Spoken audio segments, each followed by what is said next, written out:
ہم ذکر کی بات کرتے ہیں، اللہ تعالیٰ کے ذکر کی۔ قرآن پاک میں کہا گیا ہے کہ تم مجھے یاد کرو اور میں تمہیں یاد کروں گا، یعنی وہ رب تو کبھی کسی کو بھولتا ہی نہیں۔ کیسے ہو سکتا ہے کہ اللہ تعالیٰ ہمیں بھول جائے، یاد نہ کرے؟ صبح سے رات تک کون خیال رکھتا ہے؟ اس پوری دنیا میں، زندگی میں کون ہمارا اپنا ہے؟ وہی ہے جو ہم گر پڑتے تو ہمیں اٹھاتا ہے، پھر سے ہمیں ہمت دیتا ہے۔ تو وہ کہتا ہے کہ تم میرا ذکر کرو ساتھ ساتھ، جو کچھ کر رہے ہو، جہاں کہیں ہو، جس حالت میں ہو۔ بعض اوقات دیکھا گیا ہے کہ لوگ کہتے ہیں کہ میں وضو کروں گی یا کروں گا تو پھر میں اللہ کا ذکر کروں گا۔ آپ بغیر وضو کے بھی اللہ تعالیٰ کو یاد کریں، کوئی بھی طریقہ ہو سکتا ہے۔ ایسے بھی ہو سکتا ہے کہ آپ اپنے بچوں کو لے کے بیٹھ جائیں اور اللہ کا ذکر شروع کر دیں، اللہ تعالیٰ کے بارے میں باتیں کریں۔ اور اس طرح سے ہوتا تھا، میں آپ کو اس کی اگزامپل دیتی ہوں، اور یہ اتنی خوبصورت بات ہے۔ لوگوں کو میں نے دیکھا کہ اتنی لمبی لمبی تسبیحاں، ایک زمانے میں مجھے بھی شوق تھا بہت لمبی لمبی تسبیحاں بنانے کا، جیسے آیت کریمہ 1.25 لاکھ دفعہ پڑھنا۔ میں نے پڑھا خود سے، بغیر اجازت کے پڑھا۔ کبھی کہتے ہیں نا کہ اجازت لینا چاہیے، تو شاید یہی وجہ تھی کہ اس کی وجہ سے ذہن پہ بہت بوجھ ہوا۔ اس کے بعد پھر میں قرآن پاک زیادہ پڑھتی تھی اور وظائف اس طرح نہیں کرتی تھی، یا کرتی ہوں اس طرح سے۔ قرآن پڑھنے کی بھی بہت کوشش کرتی ہوں۔ تو کیا ہے کہ وہ جو ذکر کی بات میں نے سنی اور جو ذکر کر کے دیکھا، اسی طرح میرے ساتھ کچھ ایسی فرینڈز تھی کہ ہم لوگوں نے، حالانکہ وہ مسلمان نہیں تھی، لیکن اس کے باوجود ہم نے کہا کہ ہم سب یعنی عیسائی ہیں تو وہ بھی اللہ کو مانتے ہیں، تو ہم اللہ کا ذکر کریں گے، ہم جب ملیں گے اللہ تعالیٰ کا ذکر کریں گے، اور ہم گھروں میں بھی اللہ تعالیٰ کا ذکر بہت زیادہ کر دیتے ہیں۔ تو اتنے، یعنی میں کہوں گی کہ اس زمانے میں کرامات دیکھی کہ میرے اپنے ساتھ بہت سال پہلے کی بات ہے۔ ابھی میری اس بک میں بھی میں نے کہا ہے کہ 10 days ایکسرسائز ہے جو آپ کو اللہ تعالیٰ کے ساتھ کنیکٹ کرتی ہے۔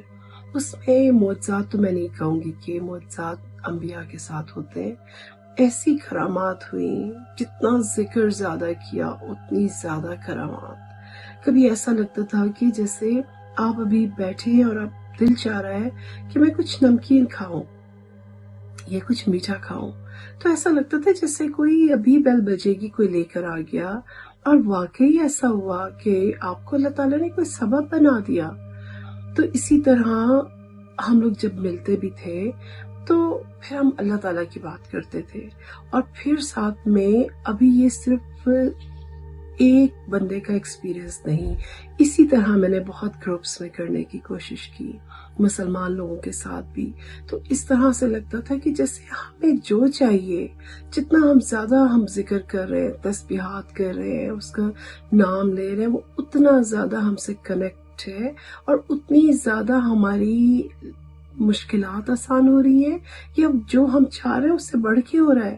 تو کبھی کبھی حیرت ہوتی تھی، جس میں آپ کو اگزامپل دیتی ہوں۔ اگر میں کوئی چیز ڈھونڈ رہی ہوں، کوئی بھی کپڑا میں ڈھونڈ رہی ہوں پہننے کے لیے، تو ایسا لگتا تھا کسی نے آپ کے سامنے پٹخ کے رکھ دیا کہ یہ لو، مطلب اتنا، اور کوئی چیز چاہیے جیسے، تو ایک دم سے کوئی فون آ جائے گا کہ وہ تمہارا کام ہو گیا۔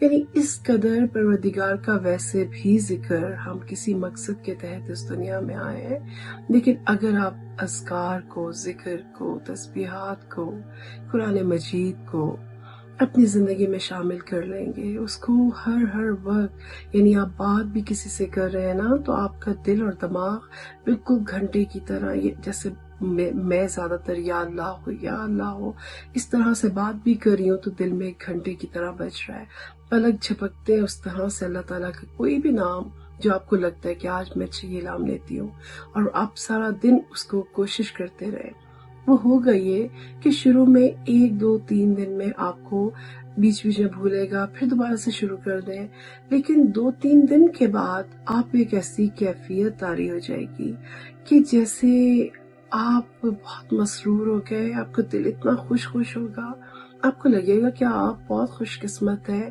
زندگی کتنے مزے کی ہے، آپ کے ہر کام بن رہا ہے۔ تو یہ بہت شدید ضروری ہے کہ کیونکہ ہم اپنے اوپر بڑی تہیں جما لیتے ہیں، جس مقصد کے لیے آئے ہم وہ نہیں کر رہے، ہم رائٹ ڈائریکشن پہ موو نہیں کرتے۔ تو اس لیے اللہ کا ذکر کرنا بے انتہا ضروری ہے، اس کو کسی طرح بھی سیکھیں، کچھ کر رہے ہو لیکن ذکر جاری ہو آپ کے دل اور دماغ میں۔ تو پروردگار کی ذات ہماری سب کی زندگیوں میں آسانیاں پیدا کرے اور اپنے سے بہت اسٹرانگلی کنیکٹ کرے۔ آمین۔